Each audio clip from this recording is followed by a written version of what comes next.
Right, just make sure you check on your end. I'll make sure I've not gone fucking live on my channel. I probably should have checked that. I think we're live. It says we're live. Yeah, it says your channel's live. Oh Yeah, shit, I I shouldn't can see open the it, it's gonna picture. blast me. Alright, there we go. Alright. Excellent. Is it live? Are we live? Yeah, yeah. We're on. Yeah. Okay, baby. Okay. Yeah. This is a long time, and yeah, it says okay. This is kind of cool, but also kind of basic. Like I think this is my definition of cool, being on this screen, seeing like my stream and that. But Mm-hmm. there is so many.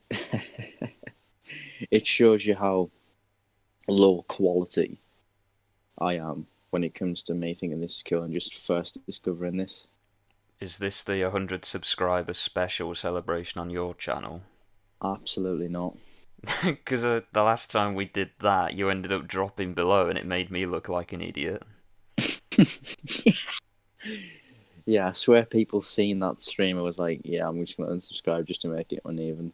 Or they got Because I went, suspended. but yeah, because certain people keep coming back with like 50 million accounts. Anyways, one thing that we haven't discussed is the fact that we actually have no topics to discuss. I purposefully Because didn't ask you before we went live because that's always the sticking point that makes us delay by about an hour. yeah, it's. I suppose we could start with it's good to be back, and hopefully this is the homecoming that I need. Yeah. Um, to kick back me. Technically, this isn't a video, is it? Like, No. no. So, but it is something on my channel. So hopefully, it can kickstart something. Um, in the future. As far as I mean, one thing that we could discuss, whether it's now, later, or just some point or any point, is One Division because you're caught up to date, aren't you? Has there been 7 episodes of it? Yeah, there's been 7 episodes. Yeah. Alright, I'm up to date with it then. What did you? What would you say is? Because I guess we could break it down. The first 3 episodes are you're kind of discovering what kind of thing it is, Mm-hmm. and then 3 to 5 is a big development, and then since episode 5, it's just been complete madness. So it's the first 3 episodes where I think a lot of people either got, even though it is like one of the biggest shows ever been viewed, not like a lot of people got turned off from it, but it seemed like a lot of people getting confused by it, It, which we've questioned. yeah. What would you say? Because obviously, looking back now, you'd probably say that them first 3 episodes were among the weakest from what's come since. But I don't think that's a fair analogy in terms of, that was laying the foundation, if you know what I mean. Yeah, that's what I enjoyed about them. So I wouldn't say they were weak episodes. I just say that they are the beginning of a slow burner. Like Mm-hmm. it is a mystery more than a superhero show, at least up to that point. So it was nice to see the interaction between the characters and actually getting to know some of the people within the town before it then developed them and you realised who they were and why they were acting, why things were the way they were, like without trying to give too much away. But yeah, Well, I actually really enjoyed the first 3 episodes. Like obviously since then it has turned into more of a um, Marvel sort of film, but just scaled down for TV because now yeah. the mystery has it's like unraveled to the point of where it would be in a film, where it's like almost it's racing towards its final act.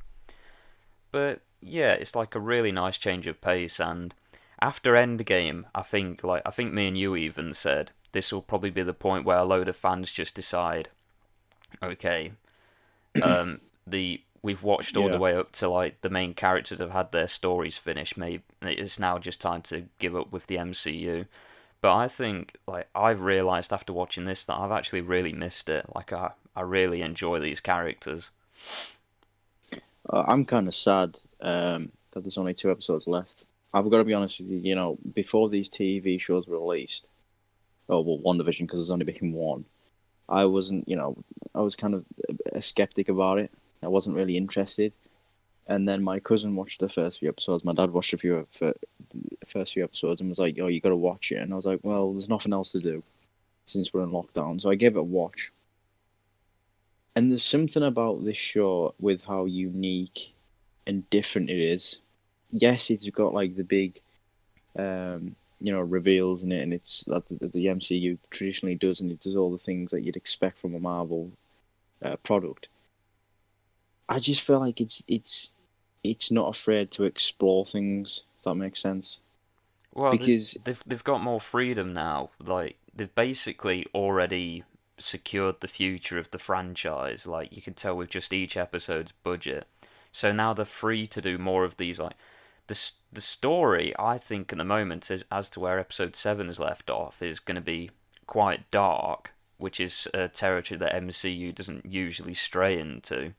So now they've got this sort of creative freedom under their belts. Like I think they're just gonna fly with it. Like that was always something that sort of the other franchises, the other like studios had over the MCU. But so, now the MCU is definitely like up there with it in terms of being out there. well, the good news is I think we get a 2 week break after episode because I think there's going to be 9 episodes of WandaVision. I think after the WandaVision we get a 2 week break and then we get that show with Falcon and Winter Soldier. I didn't even With know that was coming out. well, there you go. I mean, it might be a pleasant. I think that might benefit it though, given Hmm. how WandaVision I think was kind of on the lowdown. Do you not think? In terms of like, I think it kind of crept. Like, I didn't even know it was. I knew it was a thing from when it got announced. Um, but I didn't know that it like the release date. It wasn't like I was waiting like weeks in anticipation. It was just like it got suggested to me, and I don't know what it was like for you. For me, I knew it was coming out. But a bit like you, I didn't want to just rush and watch it just because I wanted to keep up with what's happening the exact date the episode releases. I wanted to like wait until it was all out, so then it was just something I could sit and like slowly enjoy. But Yeah, Twitter sort of made that impossible. So, and with your recommendation as well to actually watch it, that helped as well. But just there's quite a few scenes in WandaVision that would have benefited much more if Twitter hadn't have just spoilt it by putting the exact moments on trending. they should definitely feel that. Like, I know this sounds very restrictive because the whole point of social media is to be free or whatever, but surely they should have like some restrictions on stuff like that because you're literally ruining. I like it was like we were discussing the other week with Peyton. When I watch something and this is I'm just gonna put here like spoiler alert. I don't think many people are watching anyways, but I'm gonna discuss a spoiler here. So if you haven't seen it, don't watch it. And I'm gonna use it as an example. Um, the Quicksilver reveal, right? Hmm. When when I seen that, I was jumping for joy, losing my mind because obviously it's the X-Men Quicksilver. So I'm like, there's so many things racing through my mind. I'm like, is this the multiverse? Is this? Is this that?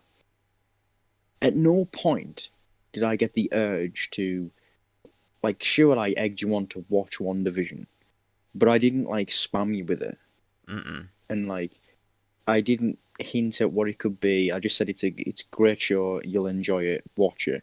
I didn't flock to social media to and I just question like why do so many people feel the need to just instantly jump on social media and either spoil it, somewhat spoil it, or like be like a little giddy kid and go too much into detail. You But get people who flat out spoil it, and then you get people who are like, I'm not gonna spoil anything, but there's a huge fucking reveal and it's gonna blow your mind. So you're just waiting for this huge reveal, yeah, you know? I think I'd say that the majority of the people that go nuts tweeting about it, like you've got people like us that really enjoy these sort of things, but we're not going around shouting about them. But then you've got people whose enjoyment comes in the form of, okay, I've just seen this happen. Yeah. Time to go onto Twitter and get a bunch of likes and retweets from people who've also seen this thing and get some validation as to why I'm excited.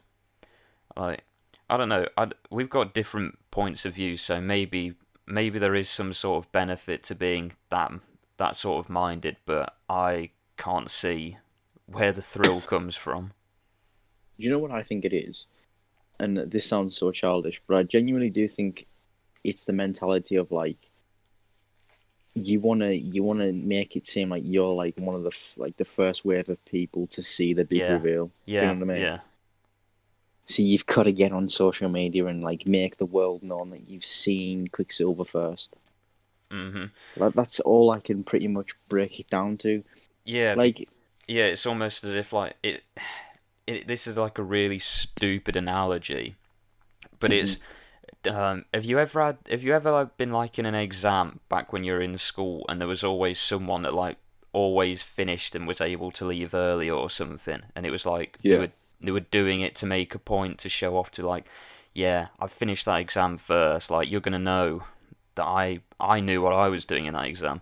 So these people are just like, yeah, you know I'm a true fan. Look, I watched that episode the second it aired because here's what happened. And it's like, oh, I've got so much respect for you for sitting down and watching and doing something completely fucking normal with your evening. Wow. Like, maybe we're just miserable cunts. yeah. I think that's what we come across as. You know, I think we should probably, at this point, I've probably spoiled the biggest thing that's to be spoiled. So I think we should just discuss the episodes. So 1 to 3, obviously, they were foundation builders, whatever. They were really good for what they were, in terms of getting your mind going a bit, wanting you to come back for more. Mm-hmm. Um, then episode 4 and 5 is where things obviously start to pick up. You start to what I really like about this, and I said this to my cousin, is the fact that you've got the audience character, which is Vision. Like we know as much as him. Like we're discovering as he goes along. If that makes Yeah. sense. Yeah. I always like it when a TV show or a movie does that because you're going along with the story with the character, It's, so you just oh yeah. sort of like you're stuck in the screen. Well, yeah, like the same can be said. This is another different analogy, but the one of the main functions of a companion in Doctor Who, like joint main character, but the companion is like the stand-in for the audience to get. So the companion's point of view, like, is our point of view, sort of thing. And it's the Hmm. same. It's the same with Vision. Like, if he was a secondary character, like if it was all about Wanda and it was Vision was like secondary character, it wouldn't have that much of an impact that he doesn't truly know what's going on, because Yeah. we like the unraveling of the mystery rather than following the character that already has all of the answers. Hmm. There's there's like an uneasy tone to every episode, Mhm. and it's kind of unnerving. Um, and it gets more and more intense as the episodes go along. Like episode 7 was just really it was so edgy, like because obviously they changed it up right before the obviously the big Agnes reveal. They sort of changed it up from like a sitcom to a reality TV Yeah. show, Mhm. and it you know straight away that there's something not quite right because Quicksilver's nowhere to be seen, Yeah. and he was heavily featured in episode 6, and he's not there, so you're kind of like, well, where's he at? Um, and you just sort of like, what's kind of going on here? There's just something not quite right.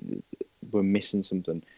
And while Wanda, for the majority of the episodes, is kind of seen as the kind of her own worst enemy, and she is the villain of the thing, you kind of know that this is her reality, yes, but somebody's also feeding her that. So to everybody else, she looks like the villain, Mhm. but you just kind of know that there's got to be someone else here plucking the strings. The And the reason why I suspected that is because look, they could have been brave Um, a bit like what Wonder Woman ended up almost being, but then it wasn't. They could have been brave and had the entire series actually end on it was Wanda doing all of this, and she really was the antagonist all along. But almost to not to save her character, but to almost give like a redemption for her and for the audience to like rally around. They had to have this third party that was causing the negativity. So then by the end of it, Wanda's sort of like got a clear name in all of it. Yeah. I This mean, I think every character's done really well as well, from the side characters and the kind of the minor roles mhm. to obviously the big star cast. Because I wasn't, although he didn't get a lot of screen time, Vision, I was kind of always thinking about that character. I Like liked him.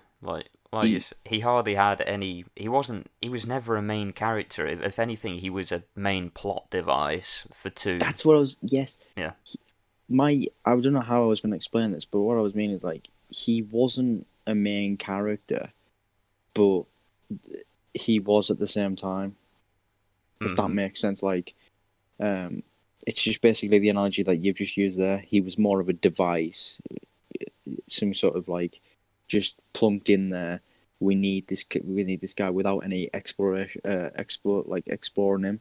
Mhm. Um, but no, now that we're getting to see obviously more screen time and the more focus that is on, and credit to Elizabeth Olsen as well. I think she's like just fucking nailing Wanda. Mhm. And I know we can't like. There's a lot of memes, and we kind of all laugh at Agnes. But the woman that's playing her, she's doing it a perfect job because the whole point of that character is to be, I'm guessing, just uneasy, and she's doing it so well because she Mhm. goes from like she's like funny and giddy, but you can tell that there's something not quite right there. Yeah. That's. I think it was episode 3 that I just watched when I finally said to you how much I'm enjoying her character. I thought like even that episode where her and the guy are having a conversation over the fence about Oh I can't yeah. remember what the character's name is now. She had like she's got two names, but I don't know what the real one is. One in the town and then one in real life. I can't remember what the fuck it is. Hmm.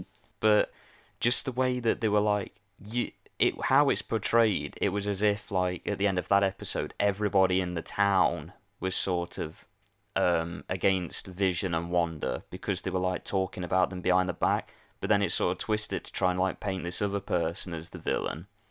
But then, like you say, you start to notice more and more this Agnes character, although she's comic relief and pretty funny. There's like sometimes the camera lingers a little bit too long, and like her face is sort of like a shell covering what's really underneath. Hmm. Yeah, I'd say. What was your? Were you expecting the Quicksilver thing? Because I Um, think I was right because you know when the dogs die mhm, and is it Tommy and Billy, the two yeah, sons are called, when they're mourning the death, right? And they're like, "Oh, you can bring back, you can do anything, and you can bring back the dead or whatever." And then Agnes is like, "Oh, you can bring back the dead," so like double questioning it. I just knew kind of there that the fact that the camera lingered on that, mhm, that there's going to be some sort of, because obviously you're thinking um, she's been mourning the death of her brother, yeah, so that would perfectly, fit in. If she could bring back anybody, she'd bring back Quicksilver. And I was like, okay. And then obviously when that knock was there was a knock at the door, and they were kind of, pausing it and delaying it. I was thinking, who's this going to be at the door? There's going to be somebody big here. What I wasn't expecting is obviously to be Quicksilver from X-Men, mhm. which it did make me fucking lose my mind because I was like, because straight away I was like, what? What?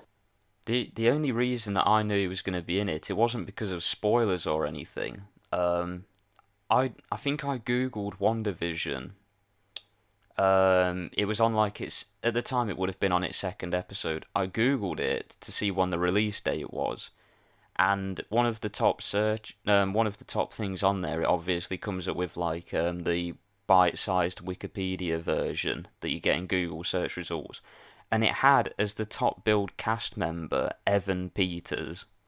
So that, although it didn't say who he was playing, just him being a cast member sort of ruined his appearance in the show for me because you just knew it was going to be an alternate version of Quicksilver. I didn't know it was going to be like her brother, just like with a different appearance. I thought it was going to be somehow he'd some sort of like reality altering thing had happened and pulled him across into their universe for whatever reason. Yeah, because it's like I've discussed with my friends. My friends are like, well, obviously it's not Quicksilver, and I'm like, yeah, but my point is, it whoever it is, obviously we found out it's. And again, spoiler alert, Peyton, if you haven't seen it, pause this if you want to watch WandaVision. Agnes, uh, who's kind of obviously the leader of all this and plucking all the strings, for her to know that Quicksilver, like, Hmm. here's the thing, it doesn't. This doesn't delete the Quicksilver from the MCU. If you get what I'm saying, Oh he is no, still. no. So it's another Quicksilver, but that's what I'm trying to say. It, but the fact that they've done this surely hints at a multiverse. It's got to. I can only think because even if it's not Quicksilver, which it isn't, in my head, I know that this is them testing the waters with the multiverse. They want to see what people how people react. That's my Well, only logical thinking behind this, given the fact that we're getting Doctor Strange as well. well then, to carry on that point, do you think that the Fox's X-Men universe is going to be canon within the MCU now, or is it just going to be actors crossing over, or is it just going to be Uh, Quicksilver was the odd one out, and it's going to be completely recast? Because if it's the first one, then we're not going to get a Wolverine because he's canonically dead in Fox's X-Men. But if it's recasting them or anything like that, then yeah, Wolverine is back on big screen again. you know, you just put that in my head. What's actually the best possible scenario here? Because if they start canoning the X-Men into the MCU, is that a good thing? I I don't think the tones match personally. I think Fox. I keep saying Fox X-Men because now there's going to be two versions, or maybe not. But the original X-Men, all the way up until 2019, had sort of like it was the constant darker themes that was like used as allegory for like um, racism and stuff like that. Whereas MCU has been like the closest to comic book reality films, sort of thing, like blurring the lines as you can get. So I don't think any of what came previously will be canon. It'll just be, um, well, obviously some of the things will be, but only the things that match up from like the comic books that are taken out of the comics, rather than those films specifically. I just don't think the two different universes can like match up to one another like that. I, I just, how it is, and to be fair, Marvel haven't really fallen into the trap of doing this, but you know that one thing starts out a good thing and you get a good reaction, and then they just overplay it. Mhm. I'm just wondering if they are gonna start bringing over Fox X-Men into the MCU, and they just start doing it like loads, but then they keep expecting the same payoff. Like, oh, here is like you say, Wolverine. He appears here. I don't think they'll do that. I think I don't. One of the other reasons I don't think. Actually, no. Wait. There's a reason to argue against that because if it's going to be like the MCU's version of the X-Men are like original characters, then people are going to like start making the argument. Well, how come all of these mutants that are running around? Where have they been? Why weren't they helping with this, that, and the other for the last 15 years or however long it's going to be until they're properly introduced? Yeah, I don't know. This is what I mean, man. Like, you should.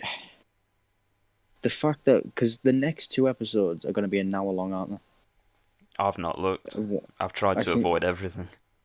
I think they're going to be an hour long, which is good because one thing that I have noticed, and this isn't a bad thing or a knock, but they are 25 minutes long, and they literally feel like they're 10 minutes, like they fly by, because I'm having so much fun. I think that's probably why. I thought they were. Um, I thought they were 30 to 40 minutes long.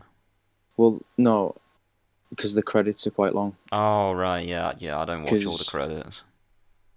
yeah, because if you've noticed when like the credits come on, it'll say like you're 25 minutes in, but there's still another 10 minutes to go. Oh, I haven't actually. um, the way I watch it, it doesn't say whereabouts you are in the episode. I I've got to like even though it's a TV show, think about how much the budget will be for this show. It is massive. I think it's even more expensive per episode than Game of Thrones, or around the same level. Not as much as what Amazon's fucking Lord of the Rings is gonna be, but it's still one of the most expensive. Yeah. Um. Hang on, here's a question then. It's one of the most expensive TV shows ever created, but do you think the level of CGI put into it so far warrants that? Like, can you see whereabouts all uh, of that money's been going? do you know? I'll be honest with you. In terms of Marvel standards, some of the CGI has been a bit weak. Would Yeah, you agree with me on that? I agree with you, and part of me actually looking at Vision in some of the scenes. Like Oh no, I've never questioned that. no, not he. It's not that. It's probably because it's But like it's not. obviously the actor's aged by 6 years since his first introduction, but he looks a lot more human, almost like there's no sort of prosthetics anymore. It's like literally face paint or whatever it is they use. Mm, So he looks less. But then again, maybe that's just the choice of the artistic design they're going with to make him like more appealing. Because like, why would Wanda actually be attracted to something that looks like a robot? A sex robot. well, saying that she is a mutant. Yeah, just because she's a mutant doesn't mean that Yeah, like but they. all cards off the table she'll Well, fucking suck a dog off or something. but she's fucking a robot. Yeah, but good point. Well, technically, it's an Infinity Stone. It's Well, it's yeah, she's fucking Thanos' finger. oh, Wait, no, that's a big graphic. That's a big grim. Oh. I I saw something really stupid because Thanos was trending on Twitter after episode 7 aired. So I thought, "Oh god, please no." And then somebody made like a meme of like Thanos stood at like the front door when Wanda opens it and says that he doesn't even know who the fuck she is, but he's a sorry anyway for whatever he's done. And I thought, please don't say he was actually stood at the front door somehow and like this is obviously not what he said, but now he's like gonna be in the sitcom. Yeah, I will say, you know, we are pretty. Our humour's pretty thing, isn't it? Like I think not a lot of people laugh at what we laugh at. But I will say I've been in stitches, kind of at this whole series, WandaVision series, like not for what other people are laughing at, more towards like I love it when like Vision's like pulling her face because he's putting the strings together, and he's sort of like, what the fuck's going on? I liked But it when he's on edge constantly. I liked it when he was just sat at the traffic lights and then like he suddenly realised I can just fucking fly and phases out of there. Why was Darcy planning to go with him straight back to his house and thinking that she's not just gonna get obliterated on the spot? It's funny when like they'll turn around and they're like, "Yeah, do you want me to retake that?" And like everyone in the room sort of pauses in like Yeah, sort of like the questioning what the fuck's going on. yeah, Vision. Did you not just see that with Agnes? Oh, it's okay. She's just a bit weird. Uh, I am intrigued to see what they do with the kids I though, I was about to say that. I was going to ask because you. I was going to ask you whether you think they're real or if you've got another theory. um, the thing is, if they are real, it's kind of a negative for me, and I know that they have a lot of to focus on, and the show is predominantly to explore Wanda and Vision. Hmm. You know, to give us that sort of character development that we didn't get in the MCU. But I do not like the fact that they've sped up their like growth. I know that they use that as sort of a ploy to show how Wanda can you know control her reality and like fasten their growth. But I would have liked to have seen that sort of let's say in 5 years' time, Hmm. they are main characters in the MCU. They are characters that we seen born in one division at a certain point, and now they're at this stage where like one of the mains. You know what I mean? Yeah, I'm trying Be, to. be, My theories for it have constantly been blown out of the water. Like my latest theory was going to be that they were actually Agnes's children, and they've sort of been mind manipulated and warped into becoming Wanders and Visions, and that's why Agnes is like subconsciously hanging around quite a lot and like looking after them. But that got blown out of the water after fucking they gained powers. So yeah, well, and yeah, and then but also blown out of the water with the recent reveal as well. But still, I just don't know whether they're real. To me, it's impossible for them to be real, or if they are, it's impossible for them to be Wanda's biological children. yeah, but I think they might be turn out to be villains or something. Not like knowingly, but somehow corrupted by Agnes. that's a good point actually, because in the comics. But here's the thing that gets me. They exist. Billy and Tommy, are from the comics, or at least a version of the comics from when Scarlet Witch does have kids. Hmm. I think one of them, my cousin was saying, who's a big, comic fan, especially of the X-Men.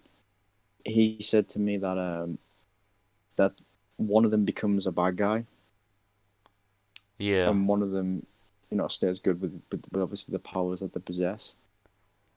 Um, but when they don't actually have their own powers, do they? No. They've got. They I'm assuming that one of them's the one that's not got Quicksilver's speed has just got Wanda's Yeah, because he telekinesis and stuff. mhm.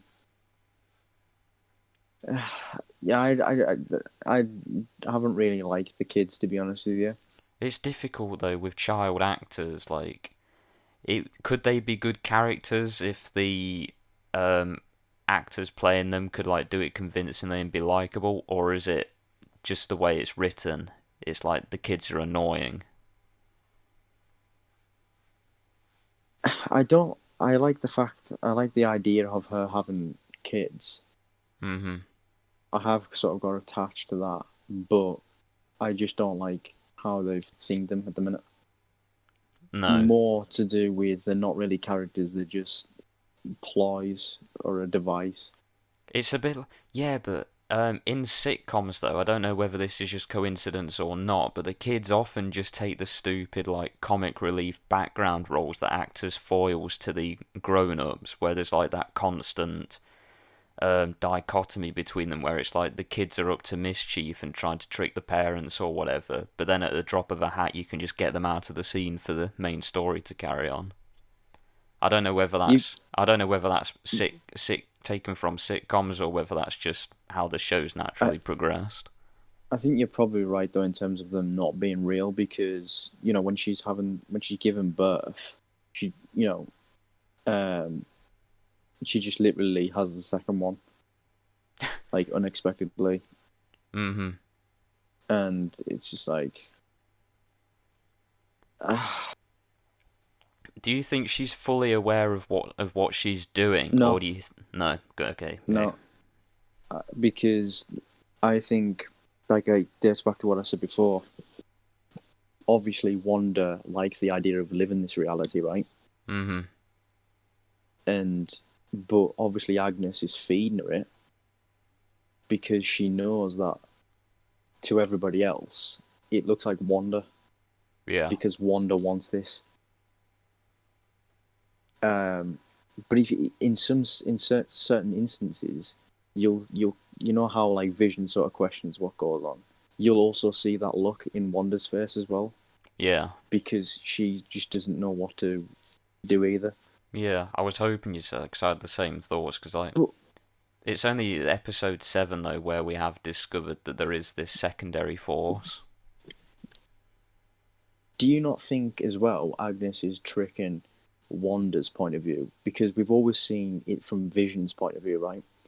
But from Wanda's point of view, do you not think that she can see something that we can't? Like Agnes has tricked it so Wanda can actually see like cameras for like a sitcom or like a reality TV show, if you know what That I mean. yeah, that's what makes it as well the argument that Wanda is being manipulated more because like Yeah. it's easy like the way the show's done it's really clever because you just sort of you're lulled into that false sense of okay, this is what's happening in this episode now, like especially the most recent episode talking to a camera crew as if it's like a reality TV show or having like a I don't know, like when she's talking over while she's walking down the stairs or something, like she's the narrator of her own show. It just Mm. because the way the show's set up each episode, it just feels natural for that to happen. Where obviously it shouldn't be fucking happening, and she should be aware of it. Like a lot of people would say the show's really clever and tricky for like all these stupid different other reasons, but I think the story's really intelligent, and I think the way it's filmed as well to draw the audience in is really well done. So it's not like this hugely intricate plot that just like tricks you. It's just the way it's done so well. Mm-hmm. We're gonna have to do sort of an in-depth show where we kind of go and do our research because I've done some sort of research on the whole Agnes character, and obviously there's loads of different versions for so many characters, but the main one that I've seen is kind of she in like what we'll discuss it on a later show, but it makes sense in terms of what's going on in this show in terms of reality and stuff. Um, I'm ass- but I'm assuming her character is more associated with the X-Men universe then. yeah, Okay. well, she's actually weirdly enough um, associated with well, not weirdly enough because it makes sense. Like I said, Doctor Strange, Mhm. um, and well, I don't know if I want to. No, I'll just leave that. Yeah. Um, obviously, I don't know if it's not. I don't know what's going to happen in the next two episodes, or in the future if there's going to be a season two or whatever. But um, yeah, I just don't want it to hint at anything or Yeah. whatever. No, but yeah, she's like when that was revealed, I was like, okay, that makes sense. But I was expecting to be somebody different, if that makes sense. Even though I got the EBGBs from Agnes from the beginning, Mhm. um, I will say that was a very suspenseful scene though at the end of episode 7, where like in a horror movie where somebody's talking but they walk past the like the door frame. Yeah. Yeah. I liked how that was done because I knew something creepy was going on. He just fucking puts you on edge. Yeah. Did you what were you thinking going into that scene? Was it who's it gonna be? Is it gonna be somebody new, or did you No, expect it to no, be Agnes? I didn't. Well, I wasn't as soon as that scene began and the kids were no longer there. Like instantly to me, that was okay. Agnes is somehow a villain, or she's at least being controlled by some other force or whatever. And then, man, it I only watched it last night and it was really late, but it just set me right on edge from the beginning because it had all of the hallmarks of like a scene in a horror film, as Wanda was slowly like noticing like things that are out of place, like okay, the kids are gone, wait, but the food's here half eaten. There's like you see just moving behind her, like you say, that slow moving past the doors, as if like Agnes is watching to see how she's reacting. Yeah. And then what else was there? There was like a fly buzzing as well. To me, I thought somehow Wanda, like I didn't know whether the MCU would be like brave enough to do this if they ever would go for it. But I was expecting like the kids to either have been dead somehow this whole time, like because like when she'd given birth to them or something, like there was a problem because Vision's technically dead. Hmm. So the kids like were stillborn or something, but she managed to manipulate them to reality, or just that the children had been murdered. I So shit my I didn't. What even happened when she went down into the basement? Because I was expecting like the children's bodies to be there, or well, them to be undead. you sort of like Agnes reveals herself, sort of Yeah, like yeah. reveals, and then you get like this sort of trailer where it Oh shows you yeah. like Agnes laughing into the camera and like how she's been doing it all and how it's I can't remember what it was Uh, titled. It was like Agnes's such and such. I burst out laughing when it got to the end bit where she's holding Sparky and She's grinning. she's scum. Or when she comes into the mic and she's like, "Oh yeah, and I killed Sparky." I burst out laughing at that. It was fucking I hilarious. I sparked out Sparky. Wait, yeah, when she found the dog dead, like that, to me, like as soon as like that scene happened, what was it, episode 4 or 5 or whatever it was, I Mm. instantly sort of knew that she'd killed the dog. But it sort of passed from my mind because it wasn't like suddenly it was superseded by Quicksilver's arrival. So then when it did that little thing back to where she's holding Sparky and grinning at the camera, saying, "Oh, and I killed Sparky," and she starts laughing, I just burst out laughing as well because it was like a reminder. It's just been funny because, like I said, there's just been moments where Wanda and Vision have both like wanted something, and then it literally lands on their doorstep, Hmm. and both of them are like, "Wait, what?" And now obviously it makes sense because when the whole dog situation happens, um, and they need like a dog house, like a thing, like a dog house or something, and it literally arrives Yeah. without them even and it's Agnes who brings it. Hmm. Hang on, there was something else that I thought was like a too obvious clue about something, but then it sort of made sense. Was Agnes's Halloween costume a Wicked Witch? Yeah, That to me sort of like when I first saw it, I thought, am I just like reading too much into it? Like her dressed as a witch, or so I just sort well, of put it to the back of my mind.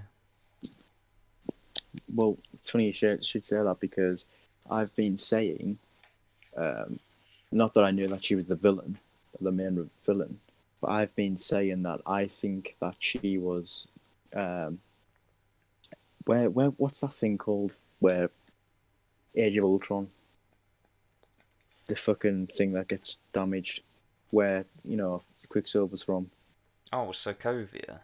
Sokovia.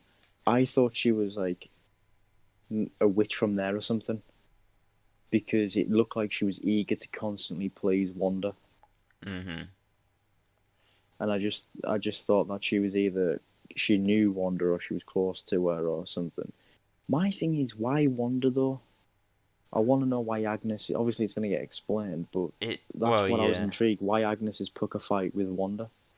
It's gonna be, it has to be for the story to make sense and not to just be like pulling it out their arse at last minute. It's gotta be someone that Wanda's either grew up with in real life and Agnes has been powerful enough to erase her existence from Wanda's mind, or I don't know. It could be they could choose any event where Wanda's somehow screwed up and turn Agnes into sort of a victim of that happening.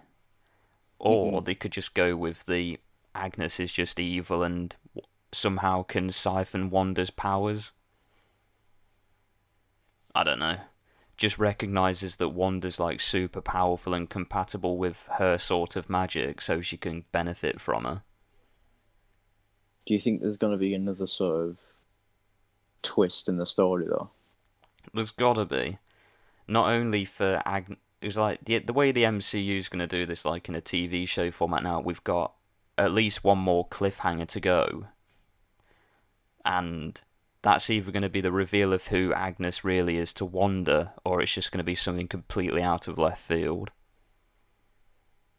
Because yeah, I'm looking at the whole thing like, well, there's 2 episodes to go, right?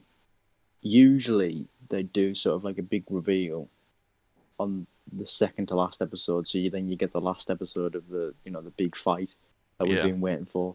But there's 2 episodes to go, and I'm thinking that's too long. If you know what I mean, I feel Yeah. like there's another thing that they're gonna throw at us. Yeah, so either the next episode's going to begin and it's going to be one of those cold opens where Wanda's back to living in Westview as what she perceives is normal, and it's because Agnes has obviously between the 2 episodes overpowered her and tricked her or whatever. Or the episode's got to begin with the explanation. I don't know which way they're gonna go, but yeah, I don't think that I don't the cliffhanger can't be still on Agnes for next episode. If it's gonna be an hour long as well, it's too much time, I think. Yeah, that's pretty much what I'm saying, and especially if it's true about them being 2 hours long, which is basically a movie. Yeah, could be a part one, part two sort of thing. Yeah, you're kind of thinking, what? How is this gonna play out? I'm excited either way. I've just thought then, what time do you want to go live on your channel? Because you're going live, aren't you? Oh shit, yeah. Like, Fucked if I know. how long have we been live? Nearly 15 minutes. Mhm. Well, if you want to, if you want to crack on with your Sonic thing, we can close it out here if you want. Um, you can finish it off properly if you want. Like, don't rush on my account. I might just leave it till tomorrow. If you've got more to say, obviously, I don't want to just cut it all short. No, I just basically wanted to do this to sort of get the ball rolling. I know this isn't classed as a video, but at least it's something on this Deadbeat channel. Mhm. I hope Being, you know the weird thing. Like, if you've not posted in a while and then you suddenly do, and you like naturally you expect to sort of like a bit of growth or a bit of positive attention because like your channel's posting again. But in my case, it's always come with a loss of subscribers. Like, I think I went 6 months or something between posting. Whenever it was, and when I got back to posting, I was on a subscriber decline for quite a while. Of like people remembered they were still subscribed to me. you know, You need to bring back the Tommy Robinson beaten video. oh man, the amount of hate. You know what's funny about them videos, right? I remember specifically saying, you, like, I'm not a Tommy Robinson guy. I'm not one of these people that is all in Tommy Robinson. Mhm. All my point is like, you just can't silence somebody for saying something that you don't believe, like you disagree with. And obviously that was 4, 5 years ago now. He's done some stupid shit since. Well, But I think that's genuinely down to him just going in. Like, I think he's went completely off the rails and insane because of just the amount of shit that he's gotten. It sort of like relates back to what we said about the 2016 community. There was a lot of normal people in that community to begin with, yeah, and they just got soaked into this fucking reality, and then they just become a near yeah, shadow of what they once were. And not to say that he was a fucking pioneer at some point, but what I'm saying is he sort of made sense. He made, points that you were like, okay, he's making some good points here. It's like what you got. I'm going back to what I was saying the other day. When I make observations or something, if what you say makes sense, and I don't particularly like you, but I know that you're making good points, I'm going to say that you're making good points. mm-hmm, I'm going to say, listen, this guy's got, think arguments. It would be like if you were to make a point and I disagree with you, and somebody that I didn't like made a good, like we were having a three-way conversation, but we managed to get him on the show, or whatever. Not Tommy Robinson, but somebody that we didn't like, and he was making good points. Then I'd say that I agree with him. mm-hmm. But that's all I was trying to say. And then you express your opinion, and then all of a sudden you're this, that, and the other. It's like, well,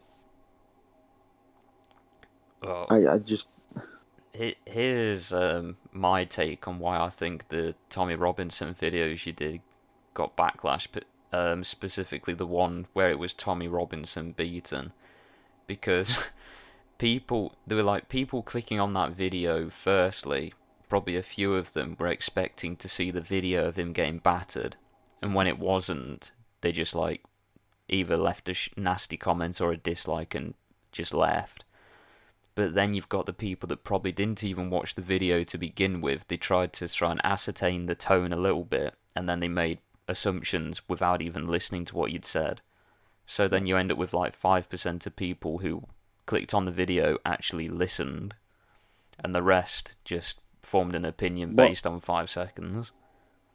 what I learned from that though is, and I've because I had at least a couple of friends that turned around to me and you know fell into that trap of sort of passive aggressive nature of why am I making a video of what it seems like I'm defending a quote unquote racist. And I said, well, do you think I'm racist? Do you think I'm racist? And I was like, because it says more about you than it does about me if you're going to be friends with a racist. You know what I mean? Like, all I need to know is, people can make observations about you, but all I need to know is the people like that know me personally, they know that I'm not that person. Mhm. You know what I mean?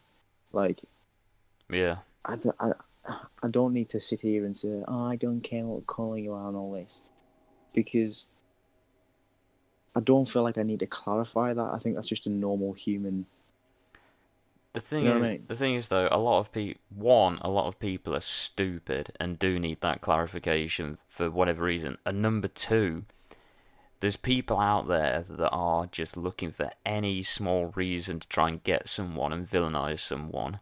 So Mm-hmm. if you don't like go absolutely nuts and like say how accepting you are of like every single thing under the sun, like all the good things under the sun, then they'll paint you as someone who's against equality or something like that. But yeah, the people like I mean the video's got quite a few views and like the number of likes as well. Even though the dislikes were there, the number of likes were quite high as well. So it showed there were some like rational people actually listening and like taking in what you were saying. Obviously, you got some people that probably clicked and liked it as well just because they were Tommy Robinson defenders. But Yeah. you've all Uh, you've got that nice middle that was most But likely watching as well that sort of had like a critical analysis of it and could appreciate the points you were making. if you go to, well, obviously you can't go to the videos, but I don't know if you remember or not. I did get a lot of, people. EDL racists commenting on my videos in defense of me, I didn't reply to them saying like thank you or I didn't like the comment or anything like that No. because I'm not interested in that either. You know what I mean? I'm Yeah. making my own observations. Yeah. Well, And it just a lot. baffles me that there can never be. You can't. You've got to be in or out. A lot of That's people. literally it. There's two sides to everything, apparently. A lot of people making videos fall into that trap though, where if they're getting hate, then they'll look for defense from the worst corners of the world. So, say if you had someone that had been shitting on you and fucking threatening you and like calling all everybody out for whatever reason, just an absolute piece of garbage, but then they end up defending you because you're getting hated by other people. There's some people in your position that would then end up liking them and like saying thanks for defending me rather than just still trying to get rid of them and ignoring them. And that's how a lot of these YouTubers get exposed because they're just happy that someone's defending them in the comments. Yeah, It's like, yeah, cheers for that. Let me just click on your channel. Wait a minute, what the fuck's all this? Oh, too late now. I'm exposed for liking your comment. yeah. It literally makes. Wait, what would you do if you clicked on like one of the EDL members' channels after they commented in defense? You went onto the channel and it's like them trying to organize a group attack on you for some reason. What, like a fucking march? Yeah, like up until that point that you've made the video, they are actually planning to try and come and find you or something. Or flee the country. I fucking know where he lives, lads. Fucking why talk about the library? I knew that was gonna happen. We need to do a show where it's dedicated to non-stings. Oh, just before we end this off, then, if you are looking to end it, have you seen that most recent anxiety war thing? Oh, the thing that you keep sending me. It's one of the funniest, and it's even funnier than the ending of the last one where he ends up fighting the guy in his car. What is it he says? Bring me sugar bit, daddy. Yeah, so in the middle of the video, when Anxiety War is still pretending to be the kid talking to this predator, the predator's like sending these bitmojis, like even though he's like 40 years old, he's sending them, and one of them's like, "Gimme some sugar." So then, at the end of the video, Anxiety War reads out the final message where the guy was trying to get into a threesome with the kid and the mum, Oh, and Anxiety War like looks like shocked and then at the camera and grins slightly and it fades to like this packet of sugar as he slaps a sticker on it saying sorry for the long wait. And then it pops up on the screen the guy's message asking for sugar and he goes, "Give me some sugar, okay mister, on my way." Ha ha ha ha. But he laughs like Stifler. I bet you were pissing your pants when you're saying that. I kept watching it over and over again. I sent it to Asian Andy to watch, but even though he found that last bit hilarious, he was disgusted by the fact that even though it was censored, a clip was played of this predator jerking off. Oh man, I'll be honest, I wasn't too impressed. Like, obviously you know why Anxiety War puts it all in because he wants you to like get the full appreciation of what these predators are doing. But it did make me feel physically ill, just like even though it was censored, fucking seeing it. Ugh. What A makes load, you laugh though is the fact that Anxiety World must have been sat there laughing, pissing his pants when they think they're sending it to a girl. I think That's he's disgusted with the context of it. It disgusts him, but like if you take it out, a lot of people were saying as well. If you take it out of context, and it's just what the messages this guy was sending, the pictures and the videos, it's just fucking comedy gold because of how pathetic he is. it. Oh, what about the Santa Claus predator that had like a massive What? belly? What? Fucking bats and shit. When you, why is it? Yeah, he sat in a Pacific remote location where he told the meter, "Hey, what you doing here, buddy? I'm just on my way home." I'm not doing it. I'm just, you know, I don't Right, really, so I don't come here often. What about you? You're not here to meet an underage girl. Nope, nope, nope. No, no. Well, Right. So is this your penis? Yes, uh, that's my penis. But when he turns around and says something like, "So no, somebody else told me yeah, that yeah. she It's like was 18." that's not what I was told. Oh, so somebody else told you? Yep, yep, yep. 3 people told me that she was of age. Oh, who are they? Oh, it's fucking bots and shit.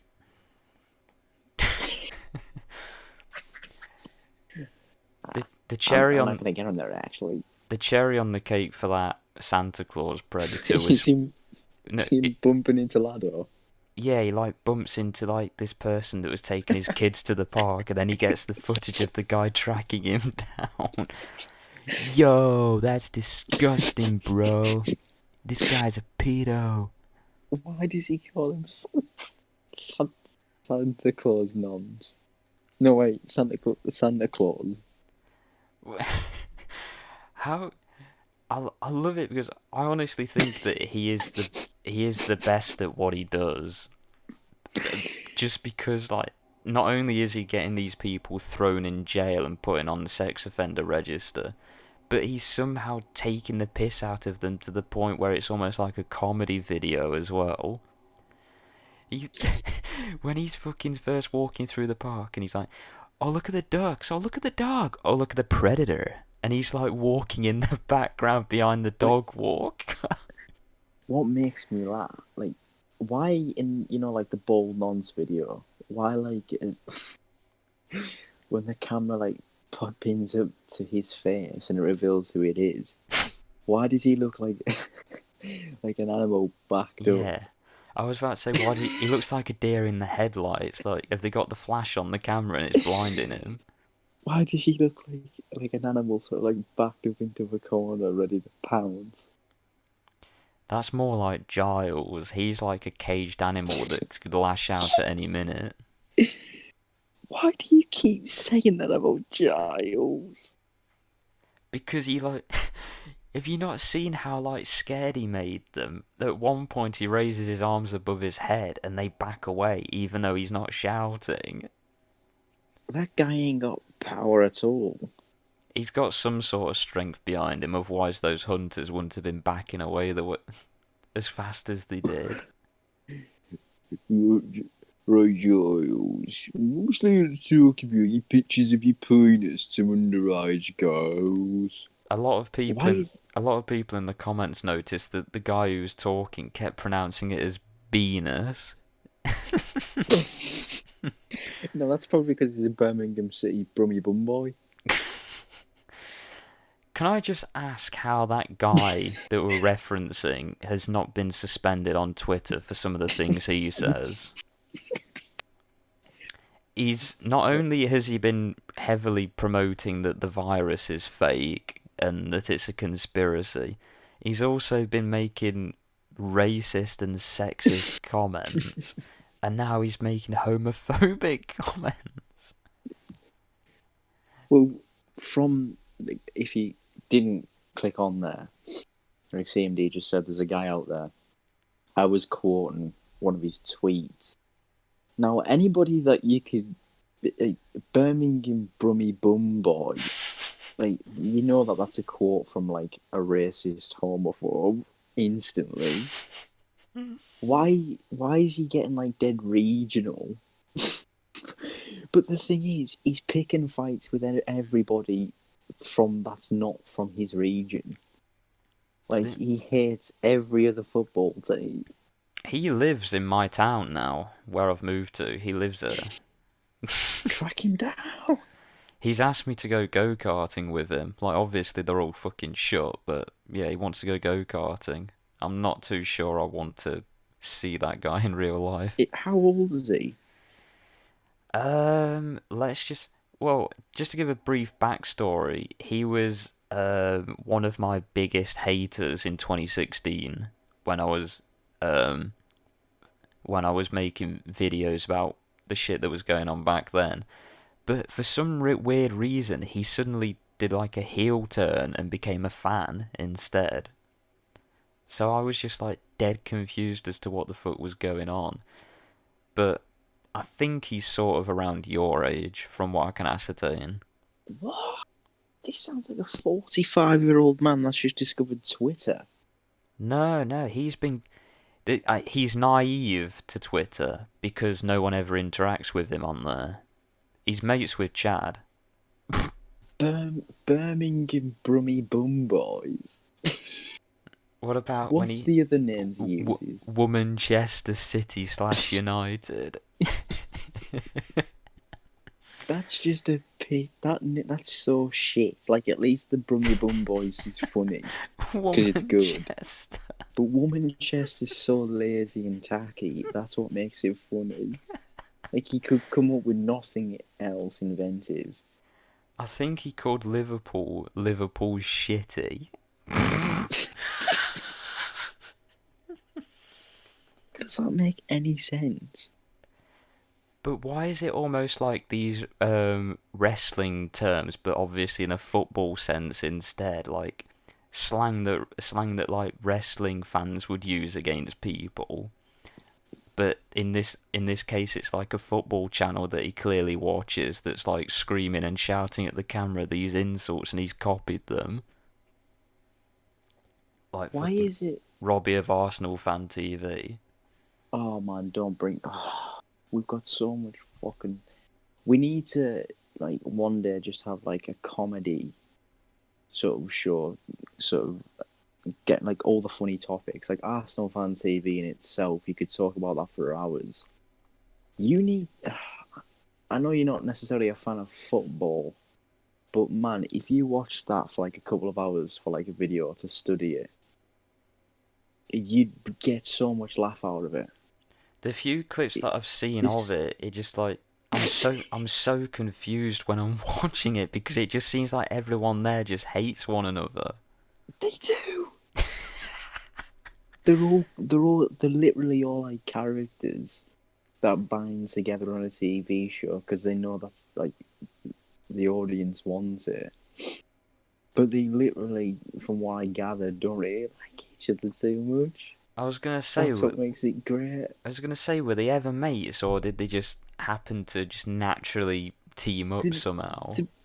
to be honest with you, I think they were all mates at one point, but for some reason, Arsenal Fan TV is just mocked so much. And I think people forget it's a genuine fan channel. But people have like obviously memed it so much, and I don't know if that works in their favor or not. I don't know. It probably does because maybe actually no, because it could have become something credible if they weren't having the piss taken out of them constantly. Like they might have gotten more mainstream recognition, like from the club, a bit more notice. But if it's just surrounded by these fucking memes and like members just having a go at one another and storming off set, Wait, everyone's gonna want to distance themselves from it. if like, just imagine this though. It's the perfect scenario. Just a bunch of people that don't really get along. So you went like it's already on a tight string anyway. The like sort of It could news end instantly. mixed in with like the football's like emotional side of it, like a roller coaster. I'm surprised that they don't physically brawl at a moment's notice. What? Wait, because obviously because of the coronavirus, they're doing like I think they have a bubble. I think that I don't Yeah. know how they work it, but for the watch-alongs, I don't know. I don't actually think they're doing it now. But when the restrictions were eased, they were like all in like the house, so like social distance, or like in a warehouse watching the games. And fucking, can you imagine like two of them start off fighting, but it like ends in just all of them fucking going at it, like that four-way fight in street beefs.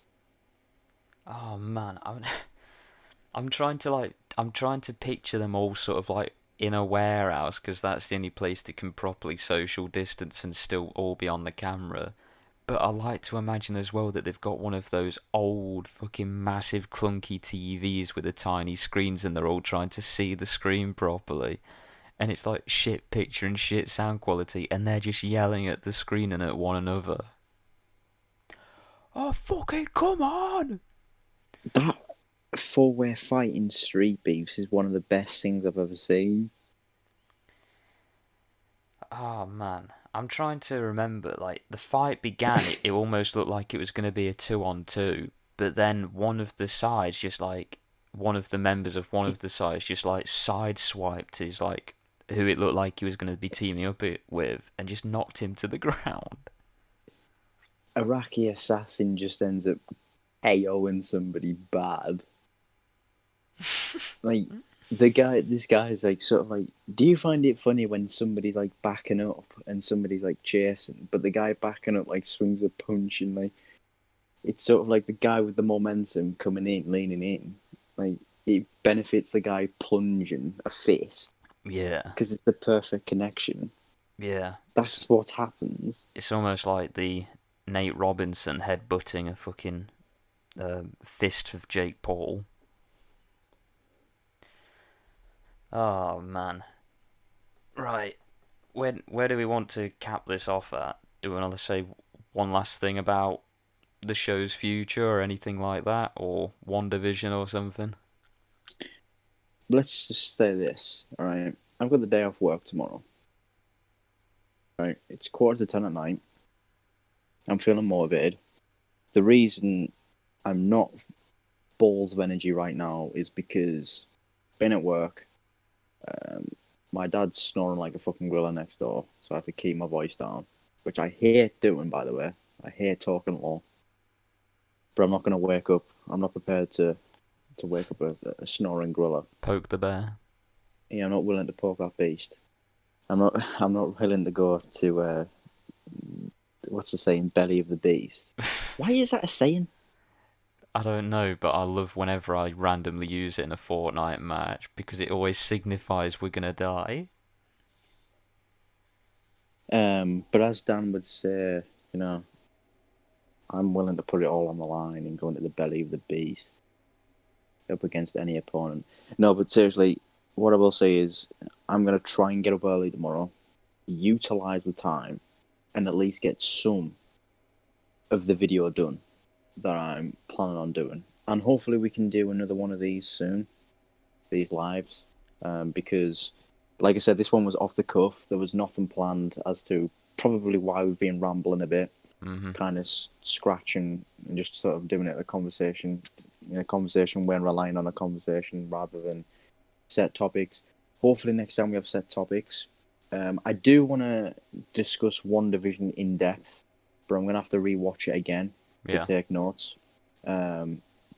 Because obviously I love it. I think what we'll do is we'll wait till like 2 weeks' time. Oh no, what we could do is we could do another one after the next episode comes out, and that comes out on Friday, doesn't it? But by the time we've watched it, Saturday then. yeah, we'll do it Saturday because that works out for me because obviously I'm off Sunday. I'll try and watch it Friday night, and then we'll maybe do one of these on Saturday night, and then hopefully I can actually attend the next. He's doing another roundtable on Sunday. Yeah, Or at least planning to. Dan and Drip said they're both up for it. Peyton says he's gonna try and make it to that one. Wait, can you just imagine like all four of you are ready to go and I don't show up? I've just got live on your channel. Yeah, that do you know that like I've never been so wound. I don't want in terms of YouTube and being part of something on YouTube. I think it was because I built myself up on Saturday, where I was like, okay, I'm gonna be able to do a live stream with Peyton, Dan, Trips, and you. I'm like, this is pretty good. I can't wait to do it. And then obviously the sync and feeling that it was like getting closer and closer to the time, and I'm like, yeah, it just doesn't look like I'm getting anywhere fucking near with this. Yeah. I was like, this is so fucking annoying. I mean, in all honesty, I really enjoyed that episode because it was sort of me, Dan, and Trips all knew like about the people we were discussing, like the Wings of Redemption, Dark Side Phil, Hungry Box, and all that kind of thing. So we were able to have like an hour of proper discussion about something other than the 2016 community. And then it did settle back into that eventually, but that was almost like the main point of the stream, or the main sort of the meat of it was already out the way with, and then the final 40 minutes was sort of just going over some other stuff in the 2016 community. Like, I genuinely can't even remember what we brought up, like what we were saying. I just remember the conversation, like, about wings and DSP and that lot. So, and that's the sort of format I think I like, almost like the opening to a stream has got the set topics, and then we just Hmm. elaborate towards the end until it comes to a natural conclusion. Yeah, I think like we've discovered the great thing about it is the whole dynamic of it. The fact that we can disagree, and it just seems like a normal flowing conversation. Mhm. I don't think you get many like that on YouTube, and that's not the sound thing. But I think in terms of personalities, and that's why I was so kind of pissed off to miss the second episode, is because I know if this is a consistent thing and we keep putting our minds to it and whatever, the whole dynamic will work. Mhm. And Well, I want to explore that more. the first episode that we did, most people watching at one time was only 4 people. Second episode we did, we were averaging 7 and peaked at 10. So it was already growing from there. And the watch time for it as well, even though the stream was shorter, people were like staying hooked for longer.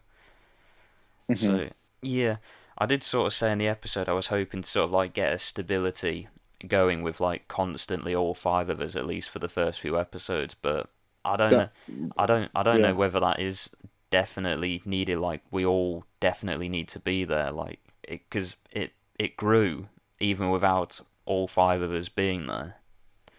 So I think just so long as like you and Peyton do manage to make it this Sunday, then I think we're all good. The momentum's still there. yeah. Obviously, I mean that's kind of the shitty thing about us not being obviously big YouTube personalities, is the fact that it's not our job. We have Yeah. other commitments and life calls at times. That's literally the only thing holding us back in any aspect. Literally, and I know obviously it's a big thing because it's life. Mhm. But fucking ah, it's so hard to explain, and I hope that I got it because I haven't listened back to the first episode fully. But I hope that that section where I was discussing sort of like the mentality behind, I guess, like a small person Mhm. making YouTube content. I hope that made sense. Yeah. I really enjoyed that first episode, especially as it got towards the end, because it almost became like we were sort of, all of us were sort of looking in at ourselves, and like it was almost like we ended up expressing our feelings and thoughts and then getting advice from all areas. Like, Dan was giving like one set of advice, probably not something that I would have even considered. You had trips there as well. Peyton, I think, benefited quite a lot from it because he ended up formulating like a group of his mates together and getting an entire project written and filmed, edited and produced within a week afterwards. So I don't want to like say the stream took credit for like boosting that, but I think it certainly helped, like that introspective sort of look at ourselves. Yeah, and I guess we should, appreciate Peyton's latest video. It's Oh like I yeah. said to you before, right? Obviously it's not like professional or it's not thing, but what I like about it is when you put it into context of just like a couple of mates helping out a mate. That was it wasn't terrible acting whatsoever.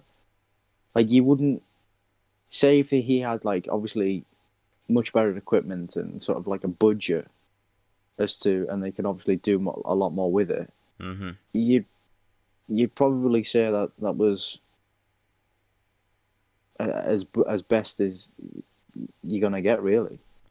Like And if me and my mates got together, I don't think we could get anywhere as close as to that in terms of like professionally acted. hmm I mean, he did any of the criticisms that I would have given towards it. He already expressed them himself, so he already knew where he wasn't happy with it. But it didn't stop him from publishing it or releasing it. He just sort of took in, okay, this is what I wasn't too happy about on when we did this one, so I'm going to improve it for next time.